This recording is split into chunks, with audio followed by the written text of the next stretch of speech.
Once upon a time. Welcome to Australian Book Lovers,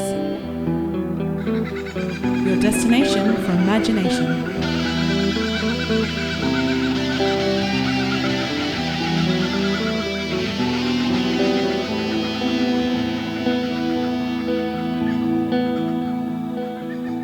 Australian Book Lovers acknowledges First Nations peoples and recognises their continuous connection to country, community and to culture. We pay our respects to elders past, present and emerging, and honour the sharing of traditional stories passed down through generations. We're committed to a safe and inclusive welcome for authors and readers of all cultures and backgrounds, including people of LGBTQIA+ communities and their families. A big warm welcome to everyone and a huge thank you for joining us for the Australian Book Lovers podcast, episode 132. Our mission, as you know, is to bring you fabulous Australian and Indigenous literature that spans a whole range of genres to book lovers around the globe, as well as fantastic resources and information for passionate authors looking to write their next bestseller. And we've got a fabulous resource for you to have a think about, or a person who is a resource today. I'm Veronica Strachan, aka VE Patton, fantasy, sci-fi, memoir and picture book writer, voracious reader of many genres, lots of which I read over the Christmas break, your founder and co-host, coming to you from the absolutely chilly, strange kind of odd day up here in the Macedon Ranges, Wurundjeri Woiwurrung country. And I am Laurie Bell, science fiction and fantasy author, blogger, Friday fictioneer writer, flash fiction writer, short story writer, bits and bobs and everything in between. And I am also coming to you from chilly Wurundjeri land, and I am just making a mess of everything. We need to one day release some bloopers. Some bloopers. It's very early, I must say, because I had something happening later and we got up early, but it's perhaps been a bit of an error because we're not quite, the brains aren't quite engaged. It's been long weeks. We're here on a Saturday and should be a good episode. It'll be a good episode. But, the thing is, once we start chatting about writing, then we think, we better turn on the recording because it's, otherwise we'll just go forever. Indeed we will. So I've got an absolutely lovely interview with the fabulous Diane Clarke, who we caught up with about her book, the books, the photograph and the bracelet. And the bracelet comes out very soon, comes out just at the beginning of March, which is lovely, and talking about, secrets and dramas and all those kind of things. So that's coming up. Mm-hmm. We've got news. We've got book spotlights. We're going to do, I think we're going to do 4 or 5 because I've still got about 25 books that we need to share. Thinking maybe we even need to do a whole episode of just book spotlights, and maybe that's the go, and we can catch up and get everybody in, because lots of people still putting their books on the Australian Book Lovers website, which is wonderful. And there's a few waiting on my email to go up, so I'm sorry if you've sent me emails. I'm getting there because yes, that is good. And we are interviewing more people this year, and we're giving you more resources, lots and lots of things to do. More writers' rooms, more drinking of coffee. Tea, more merchandise. And yes, indeed. And I was chatting to somebody at work who didn't realise that I did the podcast.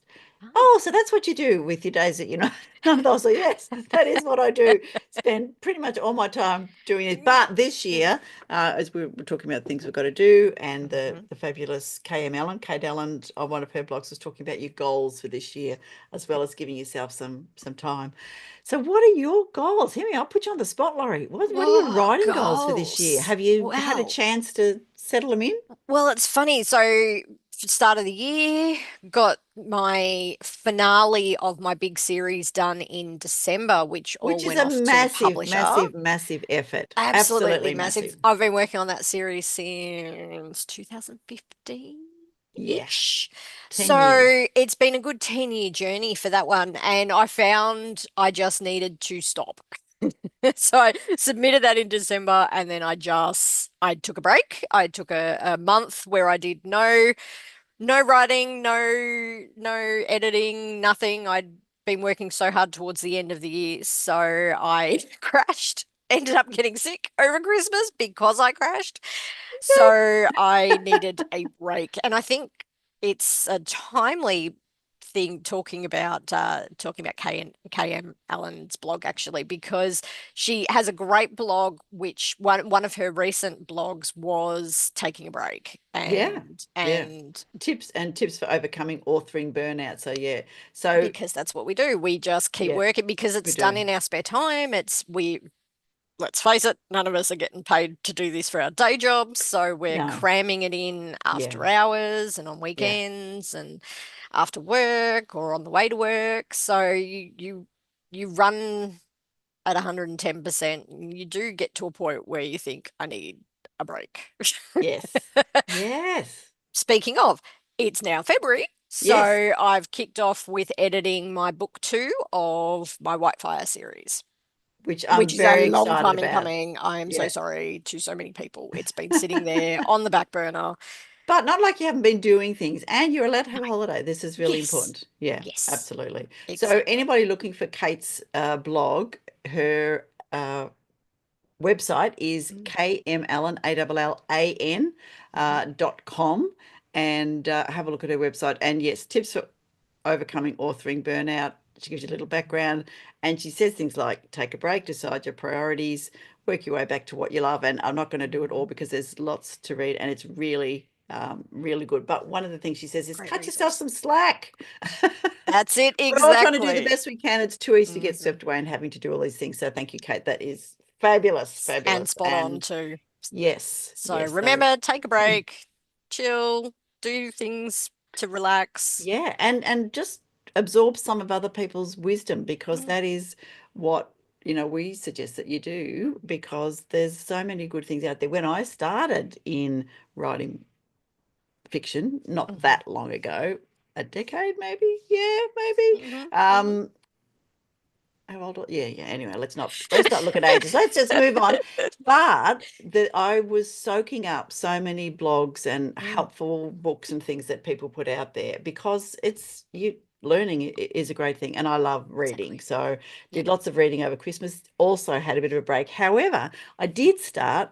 People will be pleased to know you say you're sorry about people.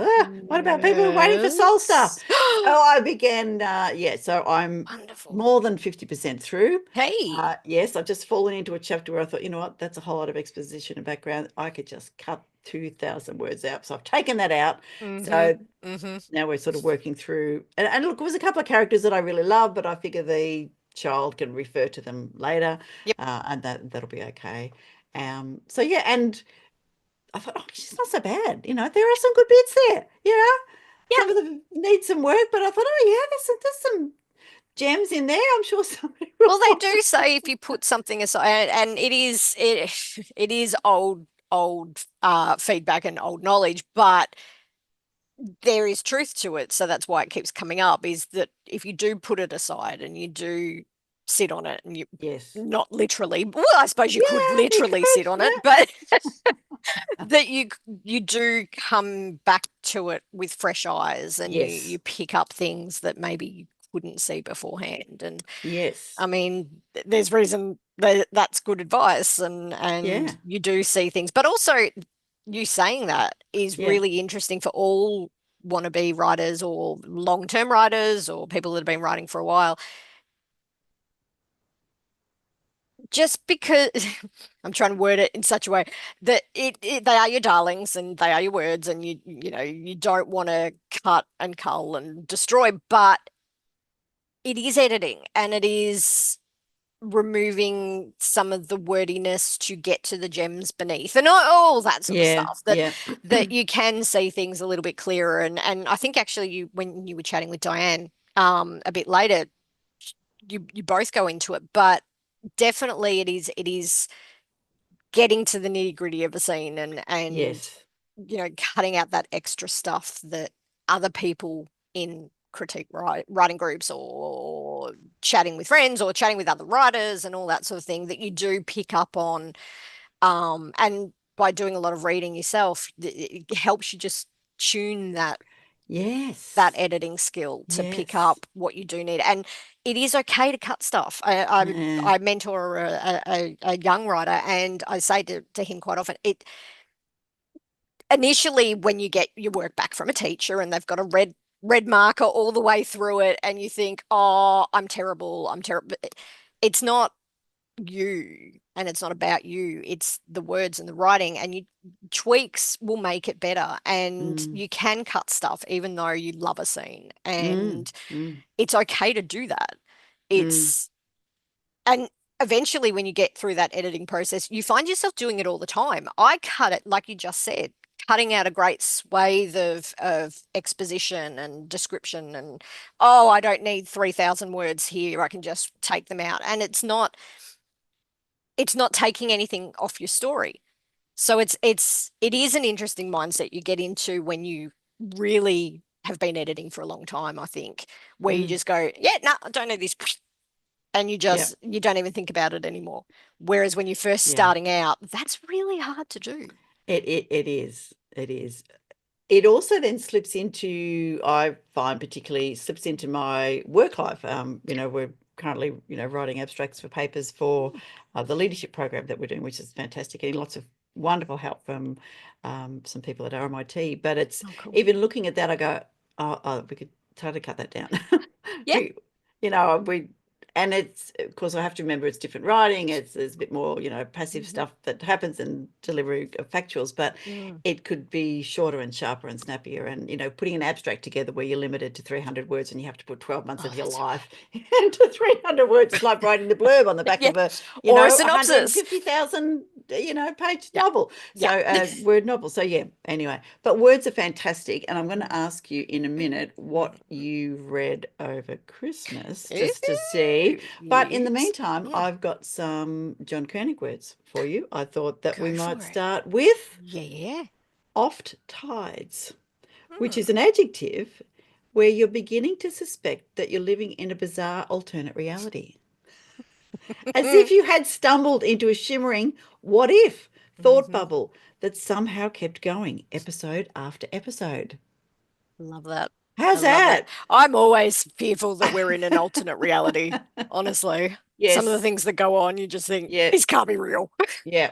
It's fantastic. So no, I really like that one, off tides. And got two more words for you. And this is the fabulous John Koenig, who wrote the Dictionary of Obscure Sorrow. So Fata Organa, or Fata Organa. I say Fata because a fata sounds a bit rude, doesn't it? Sorry, I'm to go with it. We had a little snicker. Isn't that terrible? We're adults. Come on. Fart jokes, really. All right. Now, this is a noun, which is, and I wonder whether you see this on your travels, a flash of real emotion glimpsed in someone sitting across the room. Their mind wandering away from whatever's happening around them, their eyes lighting up with pensiveness or vulnerability or cosmic boredom, as if you could see backstage through a gap in the curtains, watching actors in costume mouthing their lines, fragments of bizarre sets waiting for some other production. Ooh, I like that. You like that one? Yeah. It's like I often used to sit on the train, so long train. I was going to say an hour, and you think, what is that person's life? Yeah. Or you'd see them smile at something they were listening to or reading or whatever, and you'd think, what's amused them, or why does that person look really sad today? And it just so many lives, So there you go. I love that. Those great words. Yeah. Okay. Let's leave it at those two, because we have lots to talk about today. Oh, yes. Where are we going? Time for some news. Some news?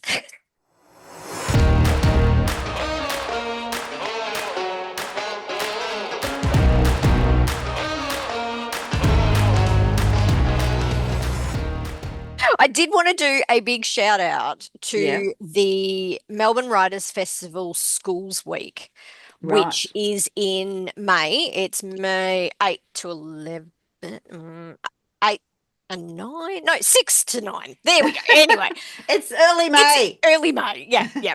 But one of the spotlighted writers to have a chat with, and I absolutely adore Jessica Townsend. She is based in Queensland. She is a fantasy writer. I'm going to go out there. I'm going to say better than Harry Potter. These Woohoo. are amazing books. I absolutely adore them. I've heard Jessica speak before, and she is just absolutely marvelous. And if you're a school group or a librarian or a teacher, or you're planning to take the kids through to Melbourne Writers Festival, the school's focus, go and see Jessica Townsend. She's an amazing speaker and just so inspirational. I just adore her. And she's up to her fourth book in the Nevermore series that I'm dying to read. So yeah, I wanted to do a shout out, and I've I've met her. We chatted. She wouldn't remember me, but we've chatted, so I feel like we're just besties. Well, look, we can live vicariously. I was able to say to my son, who's just getting into Warhammer, oh well, of course, I've you know Amanda Yep. Brightman, who's written for Warhammer, and Yes, that gave me some kudos, even though you interviewed her. that's fine. However, I feel like Fine. now that I've discovered it, Yep. I Yep. over Christmas read Mhm. Aurora Darwin. I've read The Subjugate, which is fantastic. Aren't they? They're They are so good. amazing. Yes. And I Yeah. spoke to my niece who's a theatre producer. I said, of course, this woman's a really good. She's written scripts, and she goes, oh, okay. And I said I think the Subjugate is up Yes. for TV Yes. series. They're working on it. Yeah. Which is Yeah. And the Aurora series, I believe, too. yes. Yes. So yeah, Really good. So I loved that one. I we're actually read taking that one the over Christmas too. there you go. Here's what I will admit to is that Mhm. when I'm feeling like I don't necessarily want to read something heavy or deep Mhm. or Mhm. significant or whatever, I fall back on supernatural mysteries or, you know, Yep. the The odd, go-tos. Our the go-tos, go-tos. yes. Yeah. So I read Curse of the Vampire by Stephanie Mhm. Miro, Wicked Games by MJ Scott, Mm. because I get these on BookBub, the free ones and the first ones. Oh, And if yep. they do interest me, I usually get the rest of the series. So it's worth Fantastic. doing. Very. It Ain't Over by Robert M. Kearns, Dead to Me by Annie Anderson. So there you go. So I read four of those, which are easy. Ember Mhm. Dragon Daughter by Rebecca Sampson. Wasn't as excited. The Queen Thief by Madeline Tay Wihu, and she's a WA author with obviously some beautiful Maori heritage because Mhm. just fabulous stuff in there. So that was great. Um, Long Shadows, David Baldacci. I do like a bit of crime. It's nice to have that was Mhm. a listen. Mhm. Babel, read that finally. That was Oh, that's on my really good. list. Yes. Really? Yeah, that was Great. good. Simply Mhm. Lies, David Baldacci. The Book of the Unnamed Midwife. That was Oh. good. I picked that one up at Hmm. a secondhand stop. Was good. And the Is that fantasy though? No, is that contemporary no, that was history? a Armageddon um uh post-apocalyptic. So the Oh. world Oh. destroyed by microplastics. Wow. And Okay. Bit yeah, close and to home. then yeah, yeah, Climate fiction that's just a little bit too spot on. yes. I think that was the one. Was that the one? I think that was the one, the microplastics Amazing. one. Yes. Oh no, this was a fever. In the wake of a fever that Oh. decimated Earth's population, killing women and children, making childbirth deadly for the mother and the infant. The midwife has got to pick her way through the bones of the world. Yeah, that was sorry, a different one. The Oh. microplastics one. Who was that? The microplastic. I don't know. I read A Hired Blade, which is J.C. Rycroft. Red Shirts by John Scalzi. How good was Oh, that? that's on my list. Oh, That's on that my was list. I've that was managed to, I've great. started it, but things get in the way all the time with my reading. So, yeah, I've got to get back onto that one actually. Yep, and A Yep. Closed and Common Orbit because I read that's Becky Chambers, Long Way to a Yes, Small yeah. Angry Planet. Mm-hmm. Love Yeah. that. So that was just the last 13 books that I read. Of just the last 13. Yeah, Yeah, yeah. which Okay. is Well, yeah, that was admittedly, I have not read anywhere near as many, even yeah, though I was breaking over Christmas and yeah, doing nothing. I think yeah. I was more catching up on my Critical Role watching, which, Which is storytelling, speaking of storytelling. storytelling, Storytelling, amazing. absolutely. Big Critical Role fan. But I did get through, well, I say I got through. They were books that I read towards the end of last year, and I only got my reviews up towards uh okay, January. Because yeah. Yeah. I claim I was sick. I was on the couch. I was doing nothing. Ah, I was yeah. doing nothing. I should have got my reviews up. I'm always talking about reviews and how important they are for authors. And I had 4 or 5 that I was sitting on. And so I apologize to all my lovely author and writer friends. So I did get through towards the end of last year. So Rarkyn's Fall by the lovely Nikky Beautiful. Lee. That's so good. I had just finished Helen Helen Edwards's Edwards, Legend book of the Lighthouse there. Moon. Beautiful. Beautiful. I've got to put that one together. I'm still putting that one together. The Sound of Light by Amanda Ah, Bridgman, which was yeah. fun. It's Marvel. I love a good IP story.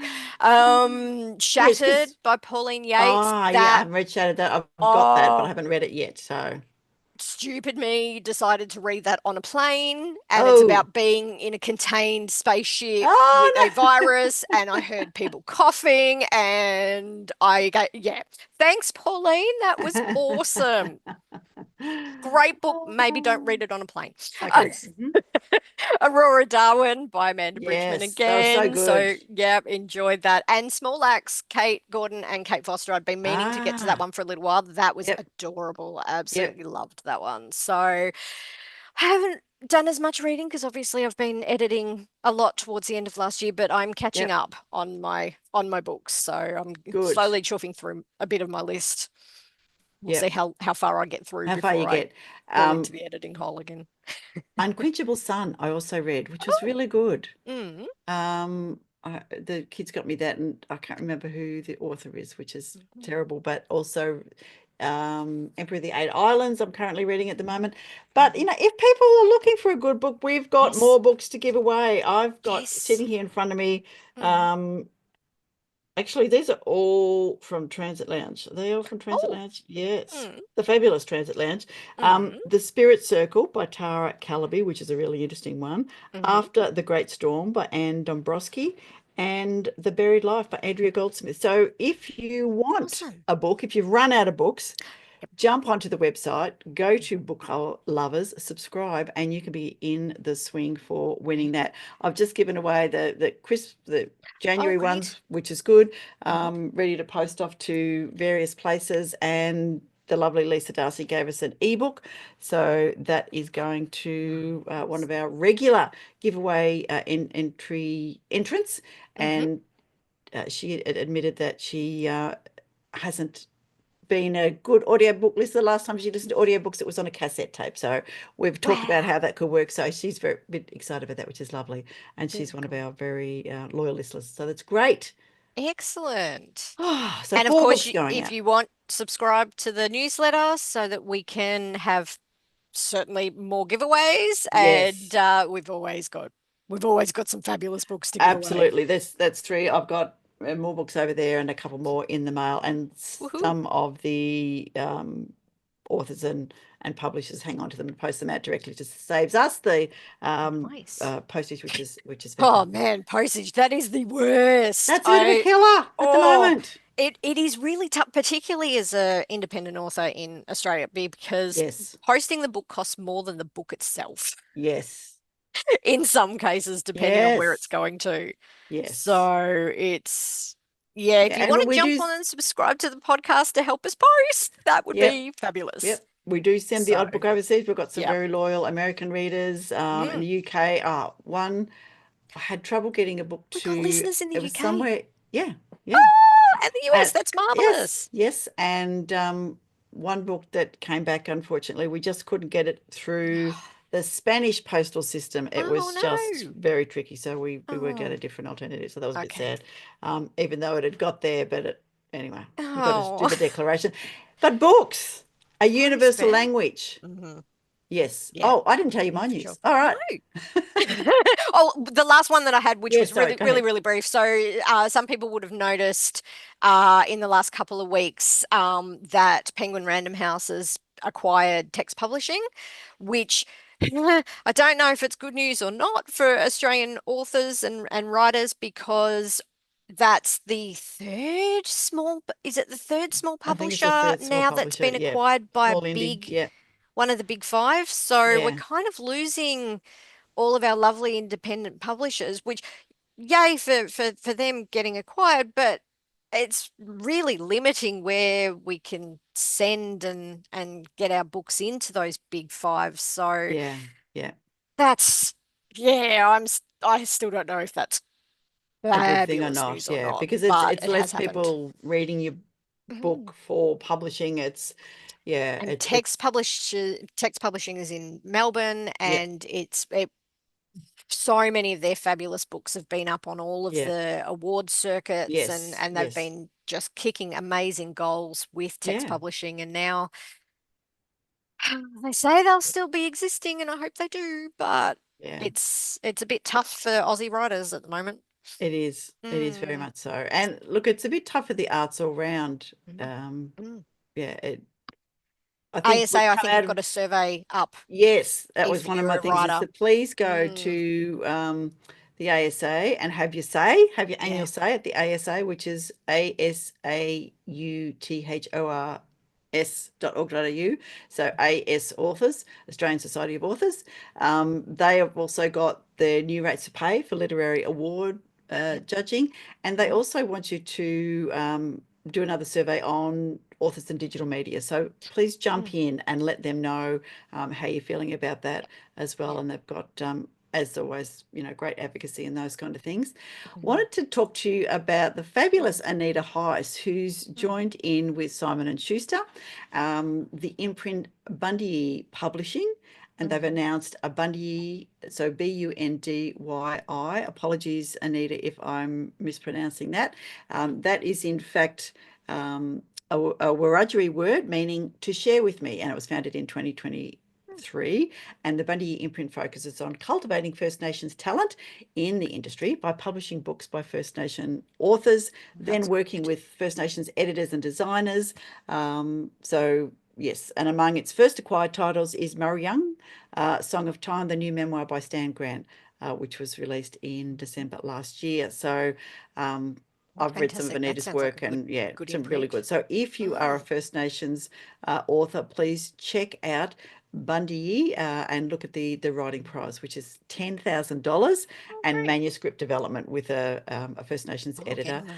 plus the opportunity to receive a book publishing contract with the imprint, so Hey. an ebook print or other format. So yeah, get in there, which is Yeah. great. Mud Literary Prize 2025 is and has announced their short list. And this is an award for a Mm, debut literary novel by an Australian author, and mhm. open to all Australian writers who published their first literary novel in the calendar year preceding the Adelaide Writers' Week, Mhm. AWW, which this year runs from the 1st to the 6th of March. And Okay. one of them is The End and Everything Before It by the fabulous Finnegan Crookemeyer, who we talked to a few Oh, episodes ago, yes. which is Oh, great. And I fantastic. read that, and it was, yeah, an amazing book. The others are translations by Jumani Mhm. Abdu, published by Vintage, The Degenerates, Raden Richardson, published by Text, and Why Do Horses Run by Cameron Stewart. So there you go. Um, Fantastic. Really lovely. Congratulations. The Great shortlisters. The winner's shortlist. going to be announced in the Yeah, week before the congrats. Adelaide Writers Festival, Mhm. which is good. Mm. So there you go. Mascara Literary Review also has a new anthology on disability and neurodivergence, which Mm. is fantastic. So get out there. There's just a couple. And if you're looking for events, of course, Melbourne is the home of literature, city of literature. Let's just say that's our thing. Yep, yep. So if you go to cityofliterature.com.au, what's on, you can see the event calendar, and you'll Oh, know that this weekend we should be at the Trans Book Festival, the Festival of the Photocopier, Writing Opposition in Rebellion in Memoir. wonderful. So I love the Festival of the Photocopier, which is fantastic. Yeah, There's yeah. lunchtime writing things. Isabel Carmody is in conversation on the 12th of February at Readings, which is fabulous. Love Isabel's work. I've Oh, heard her speak. She's just yeah. amazing. The Raging Grace celebration, if you Mhm. join poets, writers, and editor Andy Jackson to Mhm. celebrate the launch of his Raging Grace, again at Readings. And Readings are great supporters of authors, of course. Mhm. And Helen Garner, the season in conversation with Bruno Lettieri at Bayside Library. So that just Cool. takes you up to the middle of February. So jump in there and Wow. have a bit of a look. And no excuse for Yeah. not listening, Yes. absorbing, getting Yes. into it. Yes. Yeah. Just listening to people talk about books is just great. Yes, and Love it. I really love the for the love of writing. So the Victorian Women's Writers Group Mhm. have for the Love of Writing Festival an in-person write on, and it's in the Melbourne CBD. They actually run out of Ross House, which is fantastic. I don't know, do you know Ross House in Flinders Lane? Yeah, yeah, Yeah, yeah, yep. they do some good I've things gone in a there. couple of times. Yeah. Yep. So tickets are $60 and 21st of February, 11 a.m. Mhm. And yeah, jump in, have a look. Cool. At the festival, yeah, Hazel Edwards, who Hmm. we've also spoken to, and who, of Yes. course, wrote the beautiful, amongst many things, but she's most famous for the "Is an Elephant on the Roof Eating Cake," Yep. and charting the first 50 years of their history, the Victorian Women's Writers Centre. So that's fantastic. So, and you can order books from all the people there. So that's a good one as well. All Yes. right, I think Cool. that's enough news. Yes, We better do some book spotlights. I think so.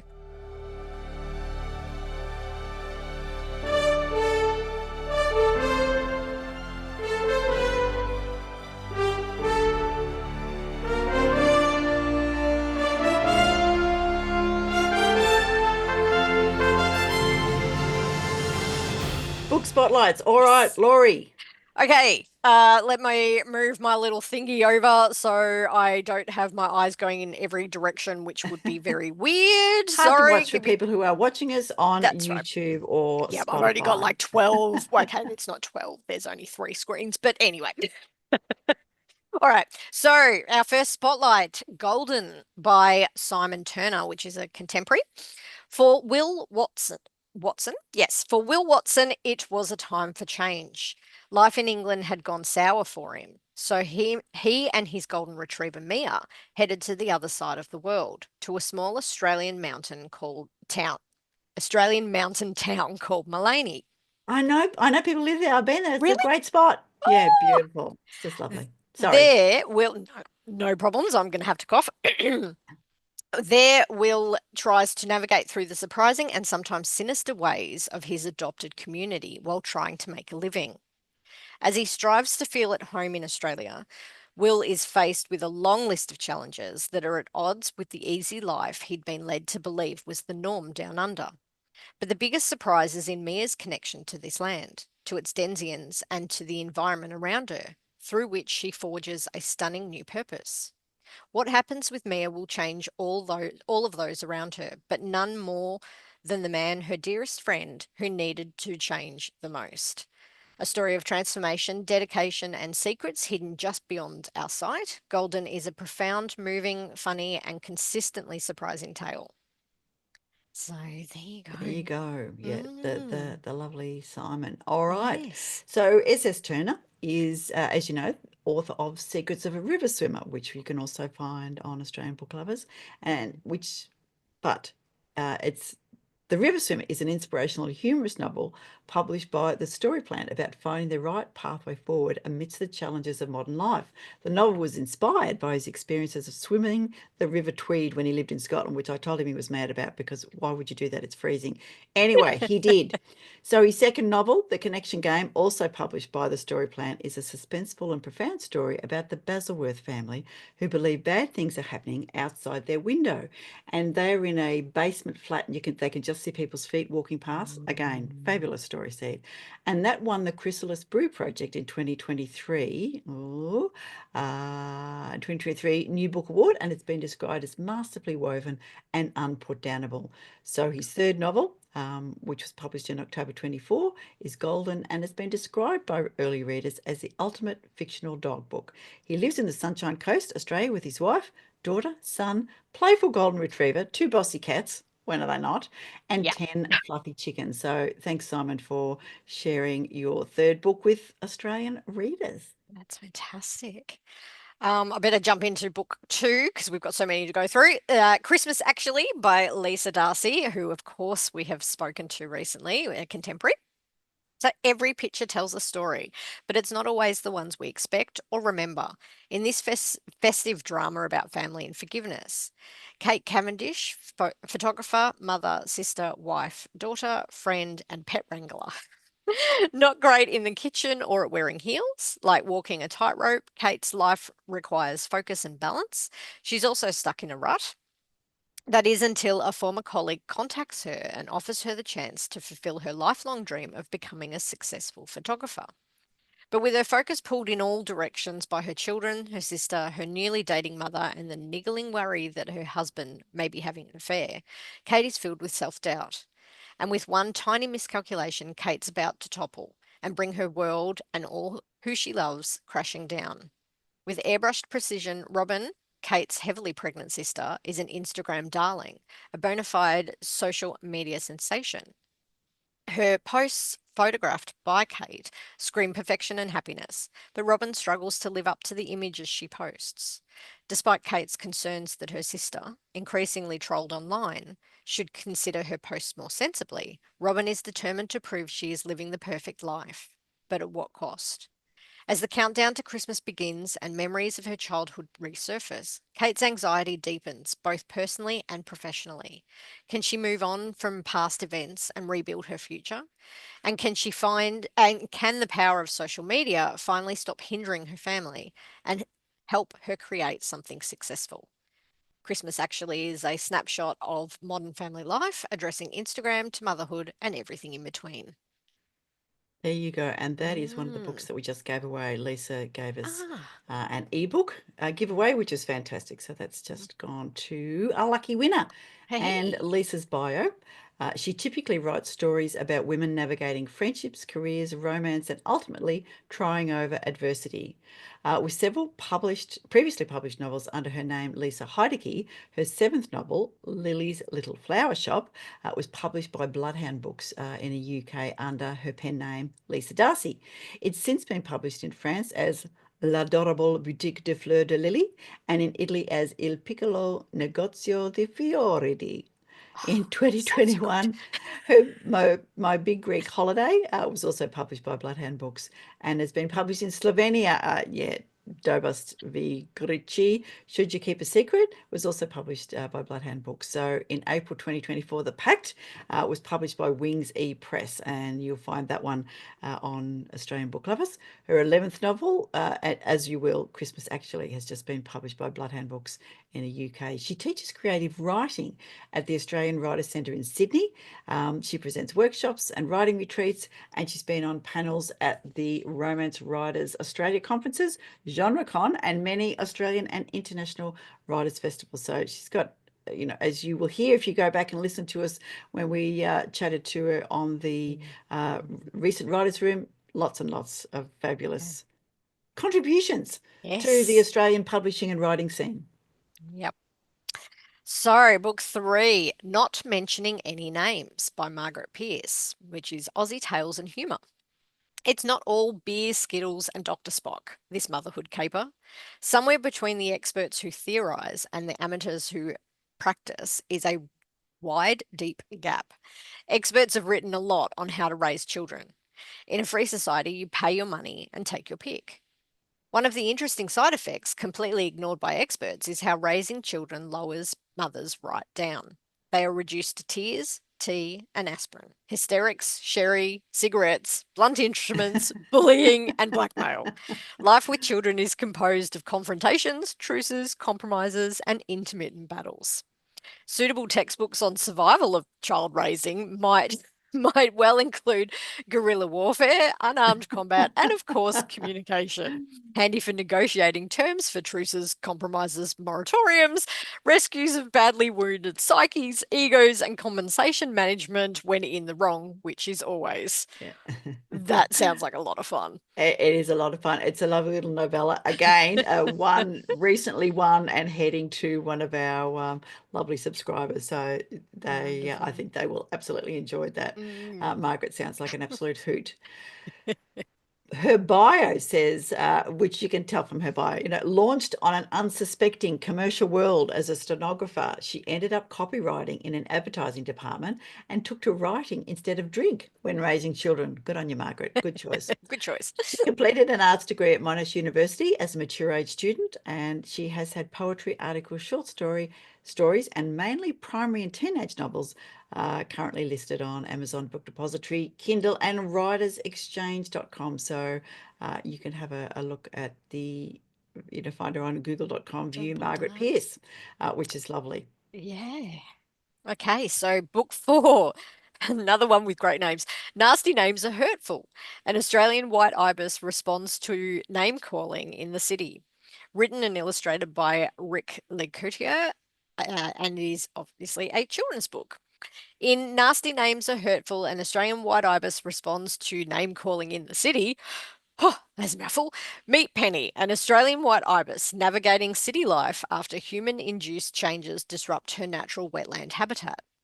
Despite her graceful nature, Penny faces relentless mockery and name-calling from fellow birds, who label her bin chicken and picnic pirate due to her scavenging behaviour in urban settings. Enduring this hurtful ridicule, Penny conceals her emotions while reflecting on the circumstances that forced her family into the cityscape, yearning for their lost wetland home. A poignant narrative that sheds light on the repercussions of human intervention on wildlife and underscores the value of empathy and acceptance. Through Penny's resilient journey, young readers learn valuable lessons on embracing differences and the far-reaching impact of thoughtless behaviour. Nasty Names Are Hurtful serves as a compelling exploration of resilience and compassion, resonating with readers of all ages.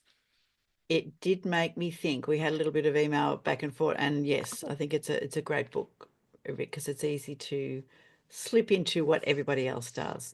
So, based on a childhood spent immersed in the rustic charm of rural Australia, Rick's love for animals blossomed into a lifelong career as a veterinarian, educator, and advocate for animal well-being. Currently, as Director of Education for a company dedicated to introducing people to the wonders of wildlife in remote locations, Rick shares his love and knowledge of animals with enthusiasts of all ages.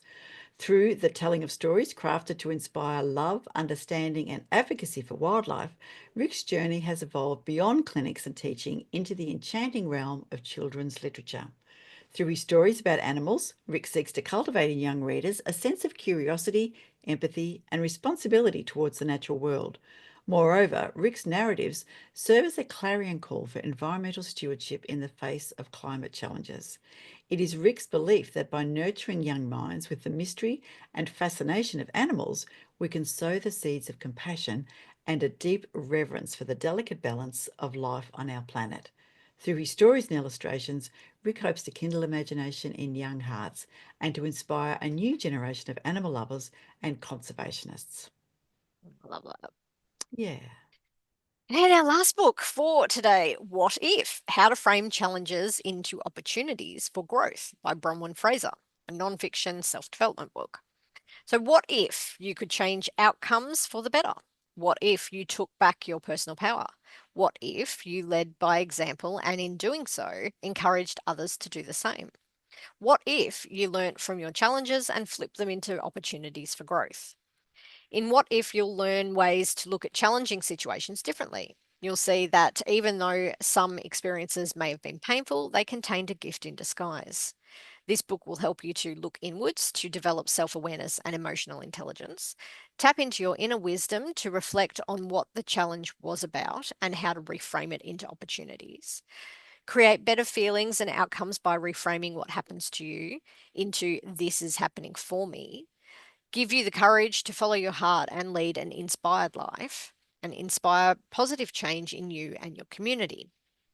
Learn, grow, inspire. Change needs to start with you before it can ripple out into the world in a positive way. When we are ready to embrace change and create personal shifts in thinking and ways of being for the better, we heal ourselves and we heal the world. What If is your playbook for how to grow from past challenges and live an inspired, conscious life. Beautiful. All right, a little bit Yes. about Bronwyn. Bronwyn Frazer is an Australian writer, author, communications professional, and holistic clinical nutritionist. Through her words and work, she helps people to look at life differently and reframe challenges into opportunities for growth and inspiration. She's lived in America, England, and every state and territory of Australia, bar Tassie and South Australia. That's a pretty good record, Bronwyn. Well done. She currently lives in Wentworth Falls which is beautiful, in the Blue Mountains in New South Wales. She's got a Bachelor of Arts in Communication with a minor in psychology and a Bachelor of Health Science in Nutritional and Dietetic Medicine and a special interest in social essential dimensions of health. You and I both, Bronwyn. So Bronwyn's available for author talks, events, interviews, and as a contributor to news and media opportunities. There you go. What a different bunch of books we've given you today. So absolutely. And it's so symbolic of a lot of the books on Australian book lovers, that we've just got such an amazing range and different, you know what? There's genres for everyone. There's books for everyone. Yeah. And if you're a writer and we're not super famous, email us. Let us know about your books that are coming out. Let us know if you want an interview, a podcast, all of that. Join the website. It's all for free. It is. It's just, it shows you how many great books there are in Australia. We don't have the publishers, but it shows us that we've got so many voices out there. Yeah, absolutely. And it's another opportunity for people to see your book, to read about your book, and you know, whether they buy them directly through the links that you provide, or whether they see them 2 or 3 times later, as we post on social media, we post in our newsletter. Again, hundreds of subscribers who just like to see Australian books and really support Australian and Indigenous authors. And supporters all over the world, which is wonderful. All over the world, which is wonderful. Get on to listening Aussie to us faff on about Aussie books, and of course, don't forget our merch. With our merch. Read more Aussie books. Yes. Yes. Yes. So, we will admit to giving away a little bits and pieces of merch, but yes, you can get on Redbubble and look up Australian book lovers and find all of our fabulous little icon beasties. They're so cute. Who, they are pretty cute. All right. I think it's time for us to jump into our interview with the lovely Diane Clarke, who I introduced her as an historical fiction, but in fact, it's really mystery and historical mystery, although the second book, which was her first book. Anyway, you'll hear it when we get into our interview. Here we go.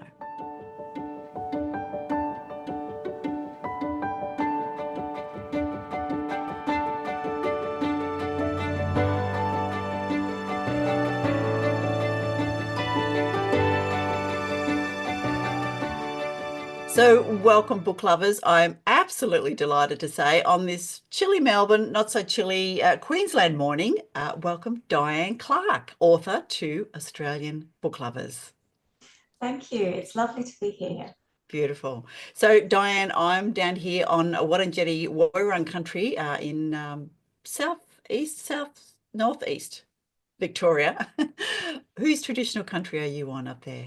I live in Brisbane, and that is the traditional land of the Gadigal, Turrbal and Yagara people. Beautiful. All right. And I'm learning a few Woiwurrung words. So yes, I'm practicing with my students, but I won't practice on you. That's because the mobs all have your very distinct languages, which is fantastic, that we're all getting to know a little bit more about our traditional owners' history. Absolutely. And history is your thing. So you've got 2 historical novels written, and the first being The Photograph and the second being The Bracelet, which we're going to talk about a little bit. But for our listeners, if you don't mind, I'm going to share a little bit about your bio. Yes, please go ahead. Okay. So let's have a look. The Bracelet is Diane's second novel. Her debut, The Photograph, was published by Wings E-Press Inc. in 2024. Her other writing credits include flash fiction and short stories published in several anthologies, including the Sydney Hammond Memorial Short Story Competition, second place in 2019, fantastic, and longlisted in 2020. And they're happily settled in Brisbane, as she just mentioned. Since 1996, much of her inspiration comes from the UK. Using stunning locations as the backdrop, her novels feature restless women craving truth, identity, and love. She propels her female protagonists into complex family predicaments where they must deal with the agony of missing siblings, absent fathers, or ethical dilemmas. When not writing, she takes long walks in the Australian bush, upcycles vintage furniture, that sounds like fun, spends time with family and friends, and spoils her cavoodle puppy, who has been banished for this session. So, Diane's writing journey motto is "Don't give up." Her journey began 9 years ago, and we're going to talk about the highlights. So let's leave that little bit there. But she's often asked if her past day job helped with her writing, and again, I think we'll have a chat with Diane about that past life and how that's helped. And I am absolutely sure that it has. So here we are, Diane Clarke, author. Yes, indeed. It's a wonderful thing to Yeah. be published at last. As you said, it's been a long journey. And there were times when I didn't think it would happen, but Yes. I'm here now, which is wonderful. Yeah, and you were telling me a little bit of the serendipitous, really, events that kind of drew you into authorship. So perhaps if you could share with the listeners what your previous career was, because I think that does make you an incredibly acute observer of the human condition, let's just say. Yes, I think you're right. My background is in speech pathology. I trained in the UK, worked there for many years before we migrated in the mid-90s, and then carried on until I retired in my mid-50s, which, as I was explaining to you, wasn't actually the plan. That's just how things turned out. And it gave me the opportunity then to focus on something else. And I'd always wanted to write. I discovered that there was a writers' centre, the Queensland Writers' Centre locally. There was a course coming up, so I jumped on that, a beginner's guide to creative writing, I think it was called, held over 6 weeks. It was just perfect for me at that point. And also a local writers critique group.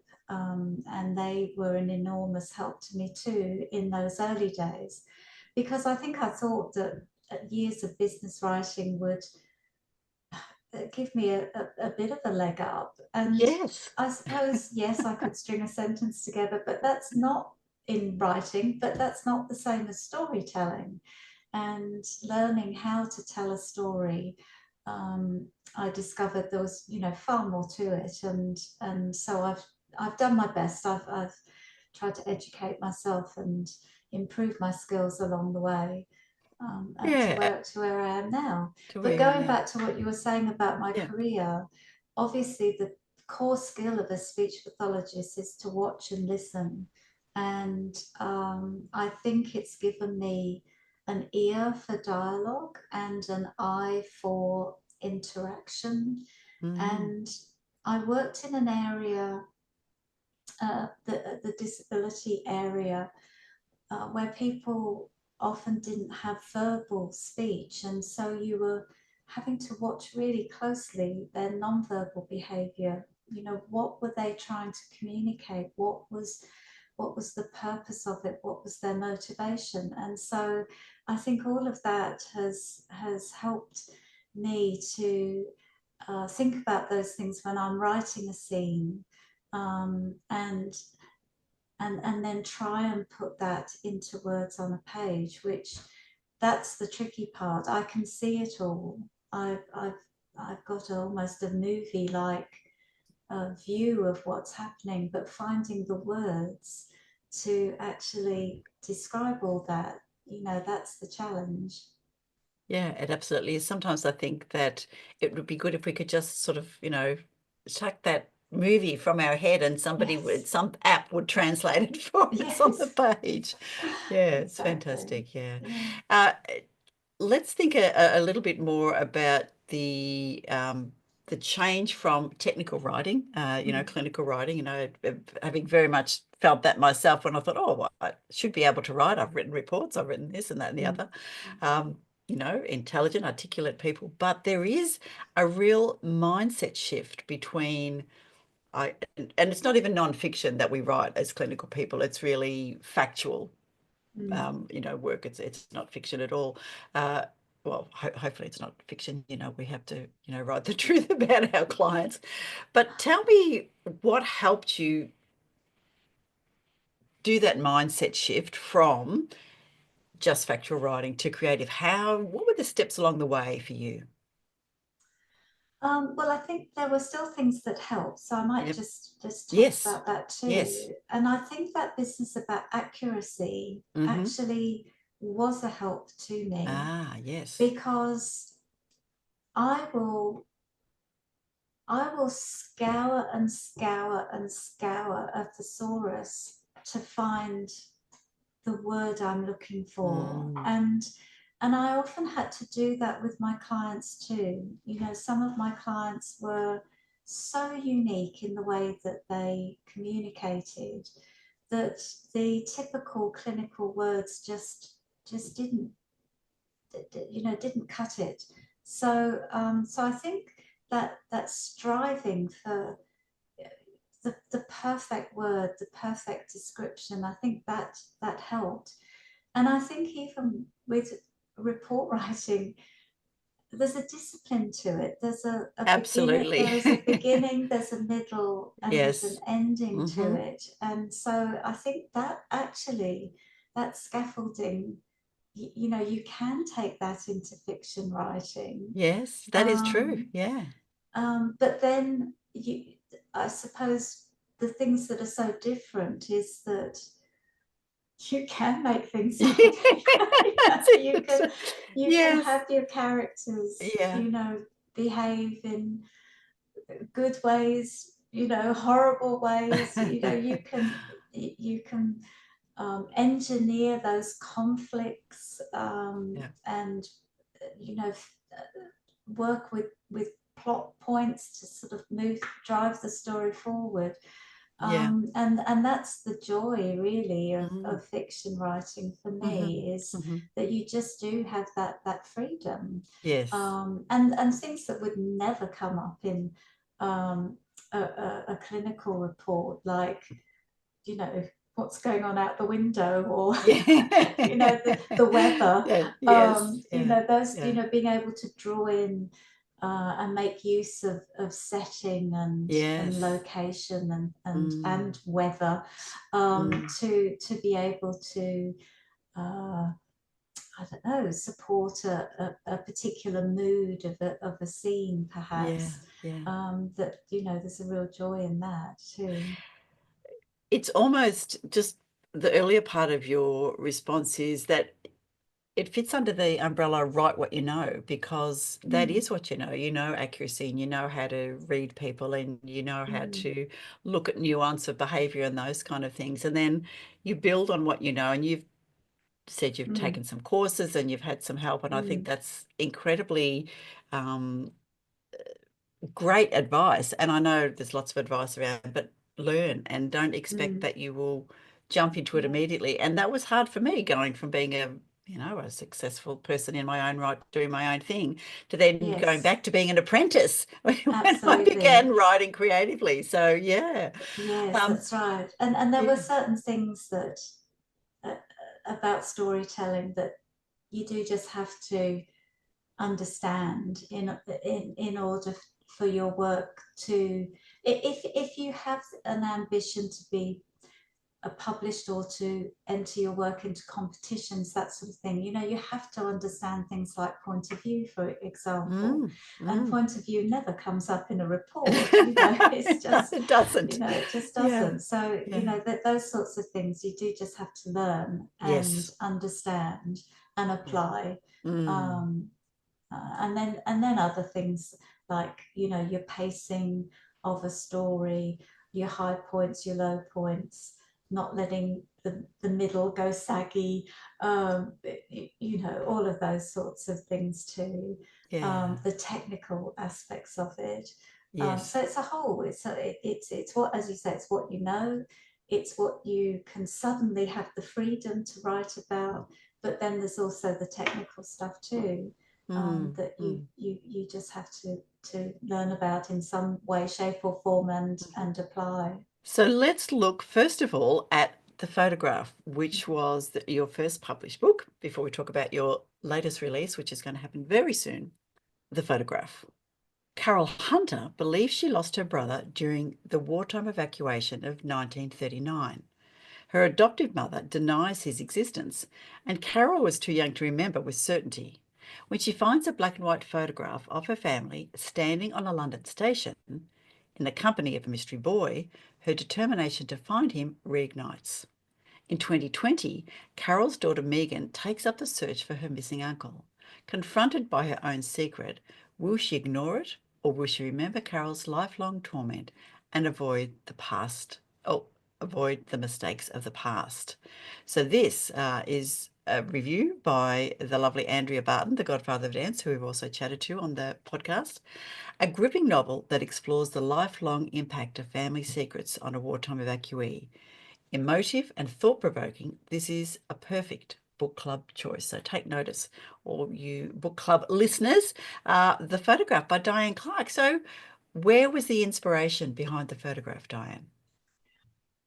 The first bit of inspiration was a documentary I saw, a very grueling documentary, actually. I think it's still on Netflix. It's called Tell Me Who I Am. And it's about two brothers, twins. And one of them had an accident in his late teenage years, I think a motorcycle accident or something like that. And he lost all his childhood memories. And so he asked his twin to fill it in for him, which he did willingly, except for the big secret, which was so painful that he felt he couldn't tell his brother. And he also didn't want to revisit it himself by telling his brother. But then they find a photograph, and this photograph is very odd. There's something very odd about it. And the one that's been relying on the other immediately knows that this means something, and eventually finds out that the twin has kept information from him, and it wrecked their relationship for many, many years, until the one with the memory felt able to actually tell his brother what had happened to them. So it was incredibly moving, and just that whole business of memory and what would that be like, and also just childhood. For me then, I was also thinking about childhood memories and what do you actually know and what have you been told, and do those two things become sort of melded at some point? Can you separate what you actually remember or what people have told you about your childhood? So that was the first thing. So memory and the photograph, if you like, sort of came from that. But I'm the baby of my family. So my parents lived through the war years. My dad served, and so war stories were quite often shared amongst the family, and the evacuations had come up, and I was always fascinated by, I thought, like a lot of people, that it sounded wonderful, this idea of children going like off adventures to the countryside. Yes, a big adventure, which is not always the case, of course, when you actually start reading those stories. And I looked at photos from particularly that first day. I think because it was such an enormous undertaking, photographers had obviously gone along to various stations in London and captured the moment. And the stations are just chaotic. There are children everywhere. They were taken to the countryside mainly in school groups, and so it was teachers who were herding their classes, and they would hold up banners with school name and things like that. And I just thought, wow, what were the risks here of a child going missing? And actually, I've come across almost no anecdotal stories of that whatsoever, which is incredible. I read one story of a boy saying that he never saw his younger brother and sister again. But you look at those photos and you think, well, would be so easy. Would be so easy. So the two ideas came together: a missing child, a photograph, memory, and that really formed the core of the story. Ah, beautiful. And you've made it intergenerational so that Carol Yes. is taking the mantle of responsibility for that. Yeah. Yes, that's right. So you have Carol. You don't meet Carol until she's in her late 50s, when she finds this photograph, and she's tried to find this brother before without any success, and so the photograph sets her off again. But then we move forward in time by quite a number of years, 15 years, and it's her daughter then who's trying to help. And Megan goes to work in a society that mirrors one that actually exists in the UK to support former evacuees. And so you hear the stories of evacuees through her part, because she's reading letters that they've sent in, telling, just getting their stories off their chest, I suppose. This is what happened to me. And so so the things that I read about are then incorporated into Megan's story. And of course, Megan has her own secret, and she's very well aware of the damage that secrets have done. And so she has that dilemma about what she does with hers. Fantastic. Don't tell us a secret, because we don't know spoilers on this show. Why do you think that readers are going to engage with your book? What do you think is in the book for a reader? Well, I think it has a little bit of everything. I love Carol, of course. I love Megan too, but it's Carol's mystery that sort of sustains the novel in many ways. And she's just so determined, and she's never given up on this idea of finding him, even when she's been told time and time and time again that he either doesn't exist, or there's no record of him. And that is actually quite possible, in terms of what record keeping was done at that time, and for a variety of reasons. I mean, obviously there were no computer systems to sort of hold that much data, but equally it was done in quite a hurry, really, to just get these children out of London and other cities around the country. So there's no centralised record whatsoever. And even the 1939 register doesn't always pick up everyone, because it wasn't a census. It was actually about issuing ration cards. So a lot of people don't appear on that register either. So not being able to find records is possible. But nothing has put her off, and so I've a lot of people that have read the book comment on that, that they're just rooting for Carol, they're just rooting for that's what you want, to yes. end well. So yes, there's that. But as I said, for people that are interested in history, there's the historical element, and it's surprising that I've come across quite a number of readers who knew nothing about the evacuations at all. And they've said, because I've put some website addresses at the back in the author's note, and I don't know whether they have or not, but they said, I'm going to look up those website addresses and read up more about it. It's really fascinating. That's good. So you've entertained and educated. Yes, well, I hope so. I hope so. Yeah. And it's it's not all a serious drama either. There's some moments of humour in there too. So, that's good. Yeah. Finding the there balance. Are some lighter moments. Good. That's good. So let's look a little bit at your writing process, I guess, and that's something that you've honed over the last few years for sure. Did you write as a child? I did. Yeah. I did. I loved poetry, actually. That was my thing when I was very young. And then stories at school.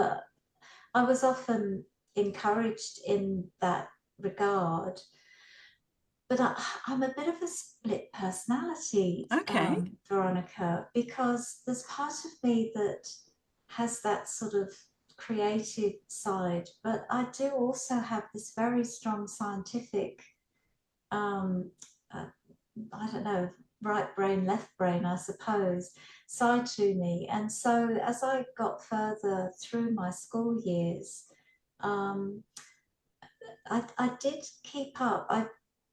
I wasn't writing so much, but I had studied English literature at A level, but also biology, which my teachers thought was the most crazy mix of A levels. Uh-huh. But of course, that was perfect for my Yes. role as a speech pathologist in some ways because of my love of language, but also that scientific thing. So the actual creative writing sort of dropped off really in later school life, and really through until I had that opportunity when I retired. Yeah, yeah. So tell me, does that make you a plotter or a pantser? Which side of your brain gets the lead? Yes, definitely the plotter takes more of a lead. But I do find that my characters sometimes take me places I'm not expecting them to go. That's And lovely. yes, it is. It's like they suddenly have a life of their own and an agency of their own. And I never get in the way of that. I'll just go with it and then see what's there on the page, and whether I can keep it and go with it, or whether it complicates something that I don't want it to complicate.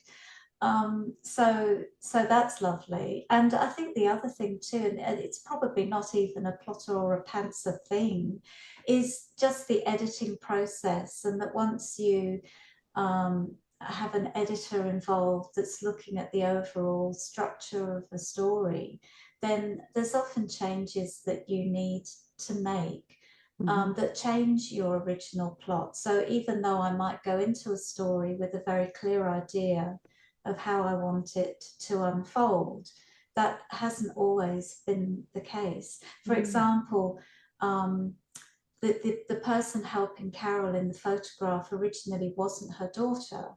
It was a younger woman working at one of these societies that support former evacuees, and it was within the same timeline.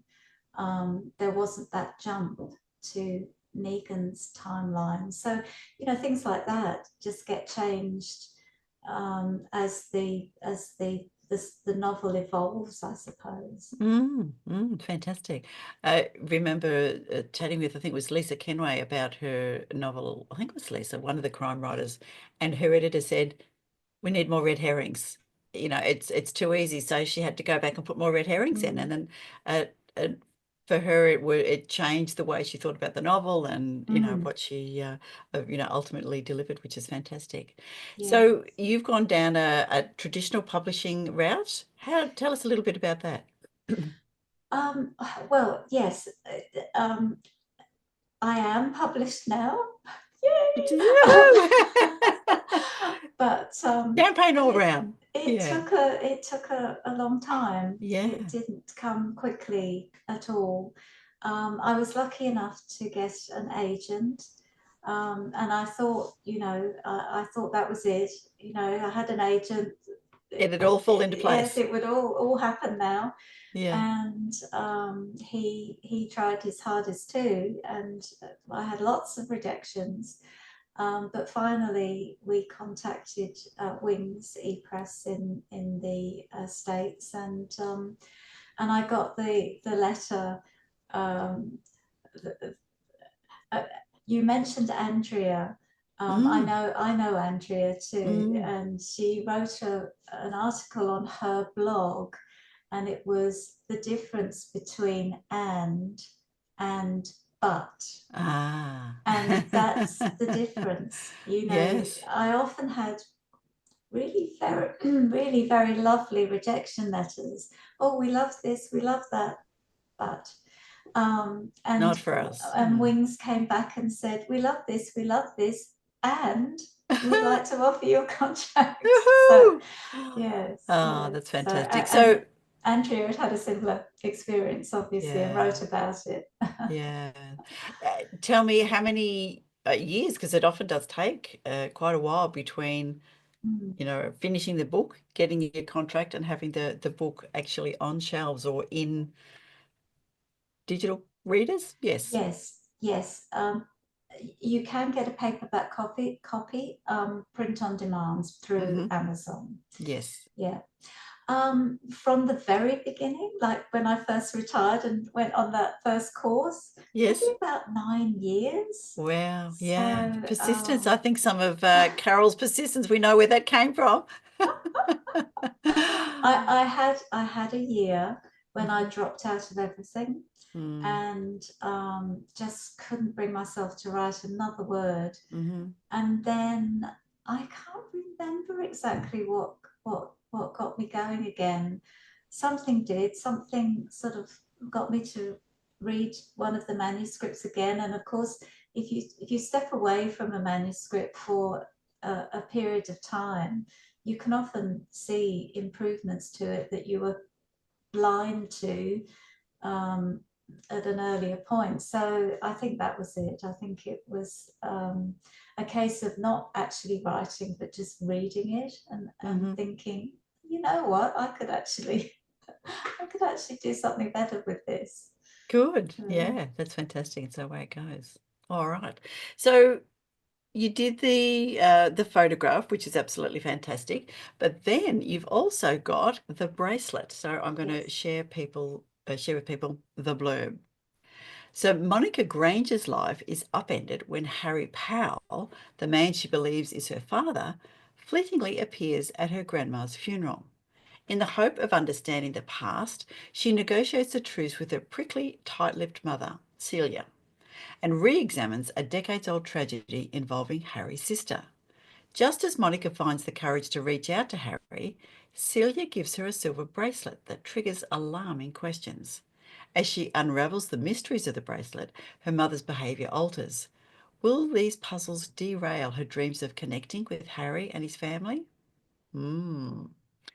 Described by Sarah Hawthorne, who wrote The Dilemma, this is a masterful family drama and murder mystery which explores themes of identity and inheritance and the impact of buried secrets.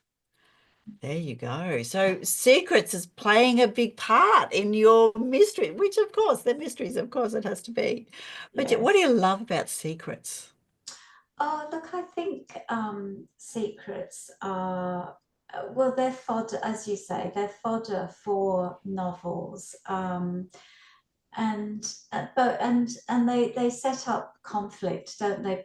Either internal conflict, if people are keeping secrets or have lied about something, or external conflicts if that's coming from another character. And I think that they're part of everybody's life, really, aren't they? I know people have entrusted secrets to me. I know that I have spoken white lies to people because I haven't wanted to hurt them. You know, there are certain things I think that we all consider to be reasonable or acceptable, but it's the line, isn't it? It's at the point at which a lie in some people's minds is still acceptable, but for other people it wouldn't be. And I find that fascinating. I find it's such a part of human life, I think. And as I said, it's driven countless novels and stories. I think if you're writing in that sort of genre, you almost can't avoid it. Too true, too true. So what did you learn from writing the first book, The Photograph, to now writing The Bracelet? What do you think were your biggest lessons? Well, what I haven't told you, Veronica, obviously hasn't come up, is that actually The Bracelet was my first manuscript. Oh, wow. There you go. So it's the other way around. Yes. And that was the first one that my agent started to pitch. And again, we were getting some good feedback from publishers, but ultimately people were saying no to that. And by that time, I'd finished The Photograph, and the feeling was that it was potentially a little bit more commercially viable. And so we swapped. We paused pitching The Bracelet and focused on The Photograph. And it's actually the same publisher, Wings ePress. I said to them, oh, by the way, I've got another book. There's another one in the wings. And they said, oh, let's see it. And so they said, yes, they'd love to publish that one too. Fantastic. So in some ways, the lessons learned was probably more for The Photograph than The Bracelet. But that actually had quite a number of more recent revisions. It's quite there's some quite sort of dark. It's hard to describe it. There are some quite sort of dark, sad themes in The Bracelet, and we looked at it again to see if there was ways that we could just lighten that a little bit too. So yes, I have learnt things. There are certain things in that book that I absolutely refuse to change, and it will be up to the readers, what their reaction to it is because of those darker themes. But I have also learnt to listen, obviously, to editors and agents, and just generally that people don't want to be reading books that are really bleak. So I'm hoping that I've got a better balance for that now. Very good. Very good. All right, wow. I'm sort of selling it down, aren't I? No. I mean, it's again, it's light and shade. Yes. There's some wonderful characters in there. Monica, my main character, is a West End theatre director. So I suppose I run the risk of having a character that's a bit of a cliche, this very sort of dramatic and gossipy sort of, drama queen. But Helena, brings such a lot of humour to the story. So, yeah. That's good. I think we all know people who love a little bit of drama. So, no, that's good. I'm sure that they are relatable. Very good. All right. Tell me advice for aspiring authors based on your, almost decade of writing now. Yes. What would you suggest? Well, I think I might have just brushed over it a bit earlier on. I think if this is purely a hobby, just go for it, really. If this is about putting words on paper, experimenting with story or memoir, whatever it is, just go for it, really. But if you've got those dreams of winning competitions, story competitions, or getting an agent in the hopes eventually of being published, I think going on some courses or buying some good books on writing, talking to other authors. Finding a writing community, I think, is common for both of those aims. But you do learn such a lot from other people, and those writers' critique groups in particular, they're good on so many levels, because it's sort of, you have to learn to pull your big girl's pants up a bit, you know, and take feedback. But equally, if it's the sort of writers group that I attended, where everyone reads something and then everyone pitches in and says something, you don't just learn something from what people tell you about your work. You learn what people think of other people's work that then, great. you know, often cues you in to a new piece of information or a suggestion that you can apply yourself. So writers groups and finding that writing community are really important for everyone. But I think if you have that goal of publication, then learning from some experts, I guess. I mean, it's like learning anything, really. I think we all imagine, as I did, that if you can, you know, put a sentence together, you're good to go, but really you're not. No, it is a little art, a little science, and a lot of experience. I think that Yes. that's all of those things in the mix. Yeah, Yes, that's right. tapping into the expertise. So, Diane, where can people find you and find your books? So finding me shouldn't be too difficult. If you do a Google search, and particularly add the word author to my full name, Diane Clarke, author, I come up, you know, very Very well. easily Yes. in those lists. So it's Diane with one N and it's Clarke with an E With an for our E, listeners. that's right, Yes. an author. And, you know, the same with the @ symbol, @ Diane Clarke, author. Yep. As far as purchasing the books, the digital copy can be bought at various online bookstores. But if you want the paperback copy, that is really only available through Amazon. Or some libraries have got it now. I've done my best to try and get it into libraries. Excellent. But it's not widespread yet, unfortunately.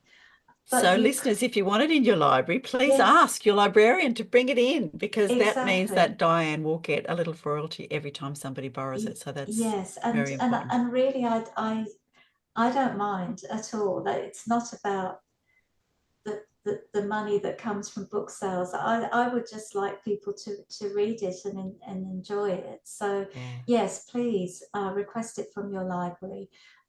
It is possible for libraries to order it. Yes, so it's on all the right lists, yes, you know, that libraries use yes, to get which is good. to get their books. Good. Yeah. Now, any final words for potential readers or writers?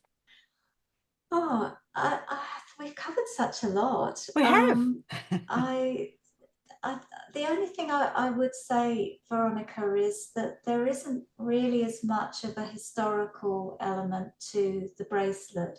There are some flashbacks to Monica's childhood back to 1980. If I'd made it 1979, apparently the 70s is now historical. I know. That's a little scary for those of us who were, you know, alive, entertained, doing things in the 70s. Yes. Yeah. So it's right on the cusp. It's right on the cusp of whether you can actually refer to it as historical. There you go. So that's the only thing I would say. But just in terms, I feel like I really made the bracelet sound terribly gloomy. Oh no.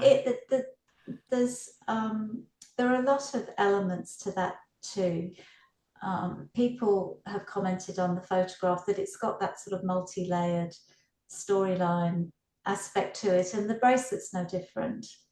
You've got the search for a father, you've got this mysterious bracelet, there's what happened to Monica's friend when they were children, how those two things impact, and then you've also got this change to her mother's behaviour, which has a big impact on things too.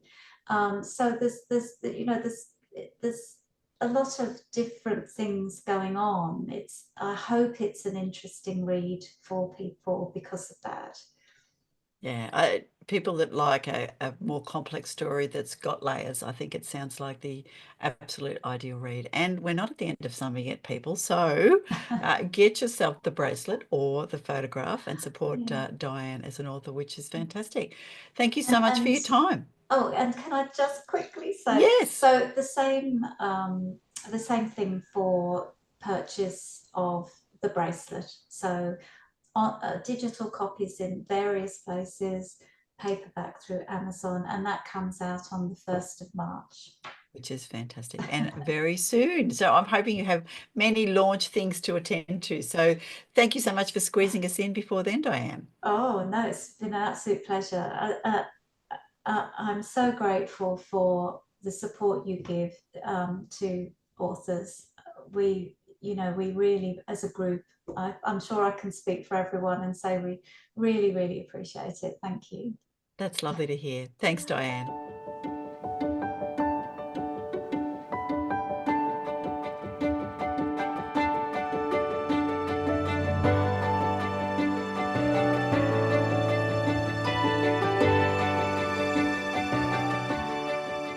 Thank you to Diane Clarke for a fabulous chat and so many things that you can take from there. And, one of the just things that I really struck me is that, well, actually, two things that I want to share. One is about English literature and biology. So that, the two different brains that she has, because it's reminded me a little bit of myself. So I've got such a science brain. I love the science and nursing and biology and all those kind of things. And I really love data and, Excel spreadsheets and all those kind of things. But I love the creative side, the stories and that kind of thing. So we can match odd things together and mash them and be the person that we are. Yeah, absolutely. And that just going off the different types of inspiration for the one story idea and the one book idea that Diane was talking about with Netflix and listening and talking and work and just pulling the bits and pieces from everywhere. I think that is what we all do. And everything is inspiration and everything is stories and everything is writing. And I think as us writers, we do mash ideas together and they sort of percolate. And I'm thinking of coffee. Obviously, I need coffee. They percolate in the back of the brain. And eventually they get to a point where you just need to write them down and write the book ideas. So I loved listening to Diane talking about that. And also her bringing in the fact that she's bringing in her core skills from speech pathology and the listening and the watching. And translating that into that writing brain and putting things together. So I love that. I think we do bring bits and pieces of everything to our writing. We do. And speaking of bringing things to writing, so secrets. Even two of our book spotlights today, as we were going through them, I'm like, again, while it seems a highlight of mystery fiction and contemporary fiction, it's that whole there's a secret in the family and it comes out, which can give us great tension, great drama, great pacing, really build that mystery. Even in fantasy and sci-fi, secrets are a great tool. And I hate secrets in real life. I am so against secrets in real life. I'm like, it just perpetuates the bullshit in families, and it's like it just causes dramas in real life. But in books, they're brilliant. So because we need to be meaner to our characters, otherwise it's a little bit boring. Yeah, well, even in the butterfly, so my young adult fiction, it's keeping secrets and then knowing, because secrets always come out, but it's that the moment of choosing to keep a secret, bringing in the tension to a story, and then will it come out, won't it come out, who's aware of the secret, who doesn't know of the secret. It's like all this tension and terrific suspense that you can build in to any story is great, but I hate secrets in real life. So that was a fascinating discussion that I was listening to, and it's like, Yeah, family secrets, man. They Family make for great secrets. books, don't they? They do. They do make great books. And, I think everybody's family is a little bit messy at times, much as, Yeah, everyone's it's family's got a little bit secrets. messy. Yeah, so the seeds of the story, which is fantastic. And the fact that people didn't realise that children were evacuated. And Yeah. hubby's mum was English, dad Scottish, so they're very much aware of the evacuation and all that kind of thing. His sister was actually born in England. They came out after that. And he has I won't say he's got a fixation on the war. That's not true. But his dad was an RAF pilot and not a pilot. He was a radio operator, but in the planes. And the war has a thing for him because his dad used to talk about it a little bit, not very much because it's, fairly traumatic. But Yep. he is fascinated by the fact that England just evacuated their children from London Yeah. and the big cities, and they just And went, and it wasn't an No adventure. one, yeah, and it's was scary. We're not talking mobile phones. We're not talking, any way to communicate with your family. And of course, No. post was down because of the war. Yes. So how would you know what was happening to them, where they were? Oh, Yeah. the generational trauma that's got to have built Yeah. into things is Yeah. just incredible Yeah. to think about. And it's going on today, I'm sure, Yeah. in different Yeah. parts of the world. So just that, but everything is so full of communication now. Yeah. Thinking back on those days, like you'd go Yeah. out for a whole day. No one knew where you were. Who Yeah. knew? Who knew what was happening No. to you? Be back for tea. Yes, Mum. Yeah. Different world. Different world altogether. All Yeah. right. So Diane Clarke, thank Mm. you so much for Yes. the lovely chat, which is fantastic. So Diane Clarke's book, The Photograph, is on the website now, and the bracelet will be on as soon as it is ready for release, which is soon. Not far away. Yes. Have you got some quotes for us, Laurie? Oh, I do have one. Yeah, Because I was thinking truth and lies. So, Yeah. I was thinking thought I'd go. story seeds. Tell me. Yep. So Emily Zola, if you shut up truth and bury it underground, it will but grow. Ooh. And I thought that was very fitting with the Very discussions fitting. that were Yeah. being said and Yeah. how secrets do come out, and they tend to be quite explosive when they do. So yes, I thought, yep, that's a good one for me for today. It's nice. Extremely fitting. I like that. All right. This is a quote from Tim Warnes, who is a children's book author. He wrote I Love You to the Moon and Back. I don't know if you know that one. Yes. Yeah. Yep. Yeah. So, and a whole series, that's like one of 80 or so that he's got. He said, story seeds are full of potential, which makes them precious. When we find one, we must look after it. It's our responsibility to curate it and cultivate it. I thought, yes, it absolutely is. Because I remember Tom Bird, who's another writer and fabulous coach who I did a writing workshop with, he said, if you don't write it, the story will leave you and go and find somebody else who will write it.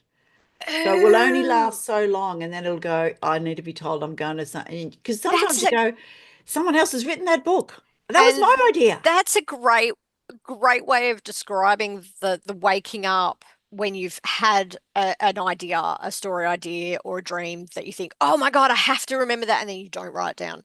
And then it is completely gone when you go to think about it again later, or you wake up. It's like, that's where they go. They go to another writer. That's why we can't remember them. So word of advice, writers, budding writers, put a book beside your bed. Yeah, write down all your notes. Write down your notes, even if it's in the dark. Write rabbit, house, wet blanket, whatever. Well, that's a better description than the one I was using with you earlier before we started recording, where I used the word congealing. Ideas congeal in the brain. And I went through as this a health whole professional, gross... I can just see blood when you say congeal. Sorry. Yeah, I went through this whole gross analogy of it being mush and congealing and oozing out the sides. And I like your quote better. That's okay. That's good. All right. Cultivating much and nicer. And curating it. Yes. So thank you, Tim. Very good. All right. This is beautiful. It's always lovely to have a chat, but I believe that we might end with a book review.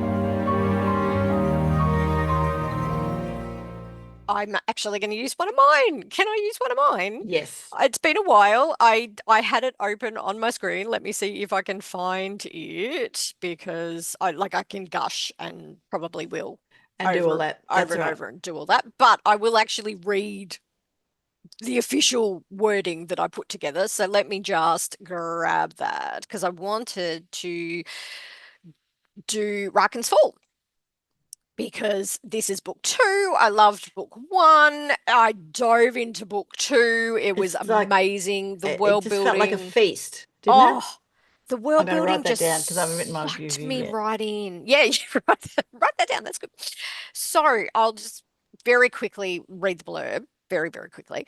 So magic might be this city's first currency, but blood is its second. They survived Mances, they survived monsters, they survived the storm. With the mountains behind them and Ilridus on the horizon, they thought the hardest part of the journey over. They were wrong. Outlawed and on the run, Liz struggles to control her new and volatile magic, a magic that will destroy her. Her only hope, find the last remaining witch to tame it. Her only clue, buried in Ilridus, the city of Mances, capital of the empire. Together, she and Scar descend into Ilridus' underbelly and discover a warren of illegal magics and the monstrous legacy Lys's father left behind. As truth, loyalties, and magic clash, Lys must decide on how far she'll go to exact justice in her father's name, and how far she'll fall to rule the power inside her once and for all. And I just got hooked in and was reading it so fast, and then got to the last section and just gasp every couple of chapters. It was amazing. So I kept having a look going, oh, I've got lots more to go. Oh, look this one. Oh, I've got lots more to go. Oh, I've got... Yeah. And I'm like, hey, wait, I didn't see that coming. Where now? Where are we going? Oh my God. And I just had mind blowing the whole time. So Good on you, Nikky Lee. I love Nikky, but reading it on the train is so dangerous, because I nearly missed my stop twice over the course of that. Anyway, got sucked in. So Lys and Scar are locked in a blood pact and determined to break it to save both their lives. Their journey takes them into the dangerous heart of Ilridus, the capital of the empire, and the one place neither Lys or Scar can afford to be caught. Hunted at every turn, they discover new allies that they are not sure that they can trust, and new enemies they are absolutely sure they can't trust. Transformations abound, honor and truth are tested, magic brings out the best and worst in all of them, betrayal haunts their footsteps, and the past holds the present captive as Lys and her friends are tortured by the choices that were made by those that came long before. So as with the first book in this series, book 2 held me captivated until the end. Nikky Lee's writing style is engaging and encapsulating, allowing for a speedy read, yet is also detailed and descriptive enough to fully immerse the reader in this strange new world. The world building in this series is spectacular. It's such an original and complex concept that is clearly explained and easy to follow, making it a joy to get sucked into the drama and action of the plot without being bogged down with wordy descriptions or lengthy explanations. The plot of this second story is like the first. It rips along at a cracking pace. The action is excellent. I love a good battle scene. Visual and visceral. The horror elements that come through, particularly in book 2, are definitely layered throughout, but are not overdone, as the action sequences and the emotion drama that keeps the pages turning, and the character arcs that fully drive the plot points. You follow the character's reasoning the whole way through. Nothing jars. It doesn't make you think, why would they do that? I love that sort of thing with character arcs. So they fully drive the plot points, decisions that are entirely logical, and they don't take the reader out of the immersion in the story, yet allow for some shocking twists that you don't see coming, and I'm not going to spoil it for you. Monsters, magic, body horror, and action galore. Oh my. It's a fantastic book too. So I know Nikky's writing book 3, and come on, Nikky. Where is it? Where's my book? Yeah, fantastic. Yeah, sorry, Evie's now barking in the background there. I think that is a fabulous episode to get us into February. Thank I you, think so. Evie. Stop Oh, barking. my God. All that remains is that we need to remind our listeners to Yes. read more more Aussie. Sorry, books. Someone wanted to do the tagline with us. Excuse me. Yeah.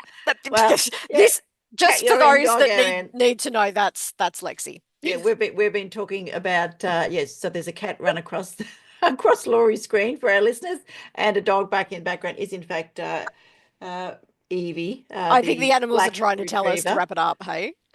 I think we've been talking books long enough. So thank you to everybody. Yes. Please read an Aussie book. Jump on the website and get yourself a favourite. And don't forget to leave a review, as we've just done. And Yes. Nikki, my many apologies. I will get on and write that review. I've got a few to do this weekend. Yeah, That's I hear. all right. Get on. All right. Thanks, everyone. Bye for now. Bye for now. Let's meet again